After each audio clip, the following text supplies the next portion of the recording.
Hello and welcome to my disc collection video for spring 2022. Before you do anything else, make sure that you like and subscribe.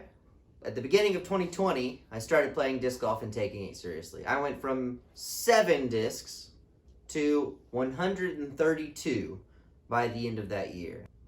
It's nuts. It's an addiction. I have it. So let's start off with the most important discs. We're not going to go through all of them. I'm going to go through what I deem my most valuable discs. So to me, my 3 most valuable discs are these 3. My Omega Super Soft Putter that I've had since I was 8.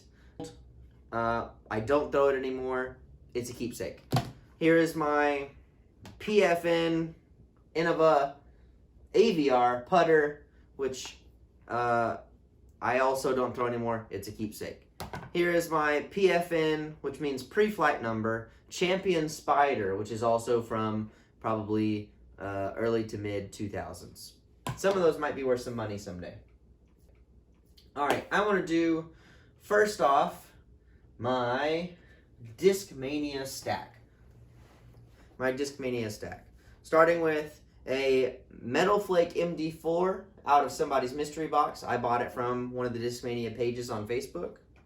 Here is a Swirly Cloudbreaker 1. In pretty good condition. Not thrown much because it's so pretty. Here's a not so swirly MD5. A Lone Howl in pretty good shape. I try to have one of everything. That's kind of my goal. I don't necessarily go for the prettiest or most expensive. Here's a Dark Maul 2. Here's an FD with a beautiful rainbow stamp on it. Here's my Color Glow FD3, because like I said, I want to have one of everything as best as I can, but I'm trying to keep it simple with how much money I spend. So I haven't thrown this one yet. Here's an X-Out Discmania FD3. And here is a Doombird 3. I used to have one that I accidentally left on a course one day throwing an extra shot. And this is one that one of my buddies hooked up for me. I still throw it. Okay, next I want to do my Discraft stock. Here's a 2021 Ledgestone Zone in Z Sparkle. I like it a lot. It's probably going to make the bag soon. Here is a Jomez Pro stamped Zone. This one is in the bag constantly. Here is another Jomez Pro unthrown stamp. That is a backup to that other one I was just showing you. Here are 2 Jawbreaker Zones. Jawbreaker Zones are good because they sit when you throw them into the green. I like these a lot too. I just don't throw them as much because they're a little more flippy. Here's my Brian Earhart Tour Series Zone. I like it a lot too. It flies wonderfully. Here is a Jomez Pro stamped Buzz. And then what I would deem the most valuable, a Ghost stamp Jomez Pro with the Texas stamp Buzz, which looks sick. Next, I'll do one of my Innova stacks. I'll do this one first. Here are 2 of the latest Big Germ Thunderbirds unthrown. Really pretty. I like the purple and the whites and the pinks in these. Really creamy looking. Here are a couple of the little bit older Jeremy Coling Thunderbirds. I think these are 2020s. So that one's really pretty. This one's really pretty. And then this one is my ugly one that I bag. And then here's a Tour Series Eagle that I have not thrown, but it is thrown. Next, I have a stack of Innova discs in order from least cool to cool. So here's my Calvin Heimberg, 2020 Destroyer, which is pretty stable. Here are my Garrett Girthy Wraiths. I've got this purple one with a red stamp, black and purple with a purple stamp, pretty domey, and then one that I bag, purple with a gold stamp, which is really cool. Here's a black Star Firebird that I got from Amazon. It was really cool when it came in because I was like, oh, black Firebird, but then you can never find black on the course. So I don't throw it, but it's really pretty. Doesn't really throw like a Firebird though. And here are my Nate Sexton Firebird, my favorite things. So first I'm going to start off with my 2020s. I've got one 2020 lightly thrown double rainbow on there. I've got a pretty swirly purple and blue Sexton Firebird with a red stamp that I like a lot. And I've got the one that I bag, which is another 2020 double rainbow, like that. I've got a 2018 Firebird that my buddy Blade hooked me up with. I do not throw this because I've only got one of them. Here are my 2021s. This one is also in the bag, 2021. I like the way it flies, real stable. Here is an unthrown. Here's an unthrown 2021. Another unthrown 2021 with a nice purple halo around it. And another 2021 unthrown. All backups for when I eventually and inevitably lose my discs. Those are kind of my collectible editions. Now I'm going to go through my ace discs and give you a little story about each one of them. They're going to be in order.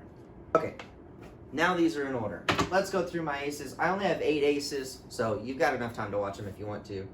This was somebody else's first ace disc. I found it on the course. It did not have a phone number on it, and there wasn't a drop box at the course, so I kept it. And in my second round playing with it, this DD Defender skips up into the basket for my first ace. I was in awe. I never thought I'd get an ace. So if you're holding out for an ace, you are going to get one too, for sure. My second ace. I had heard the pros saying that throwing with putters exposes all your weaknesses. So I started throwing the putters for approach shots and short holes under 300 feet and stuff. And in my second round of doing that, I aced with this DX AVR that I bought on Amazon. So that was my second ace. Both of those first two aces were at Harry Myers Park in Rockwall, Texas. My third ace was with Blade. I had known him for about a month and a half at this point. I was throwing a T-Bird 3 on a line that I never ever throw on hole 9 at Audubon Park. It was a backhand flex, all air, smashed the chains, almost destroyed them. Probably the coolest ace I've ever thrown, and maybe the furthest ace I've ever thrown. It was really cool.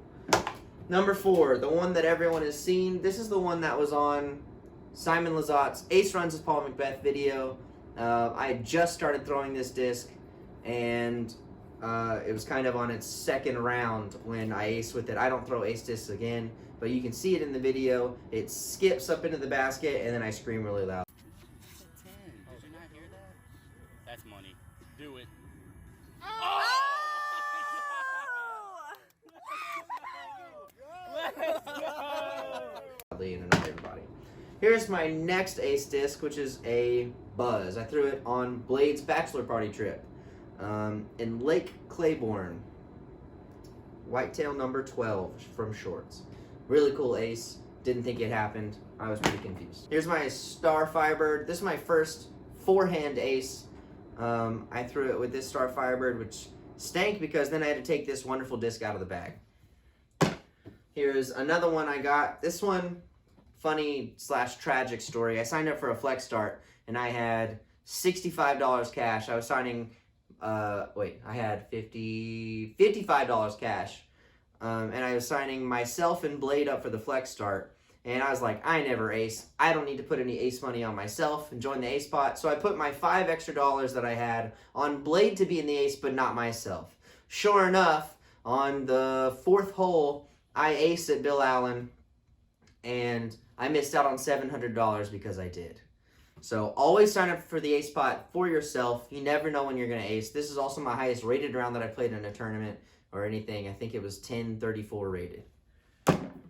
Here is my latest ace. I was warming up for a tournament, and I threw a backhand on a hole I never throw a backhand on. Sure enough, with this Trilogy Challenge bounty, I aced a hole that I've been going for a long time. So, thank you for watching my video. Make sure that you like and subscribe to Blurred Lines Disc Golf.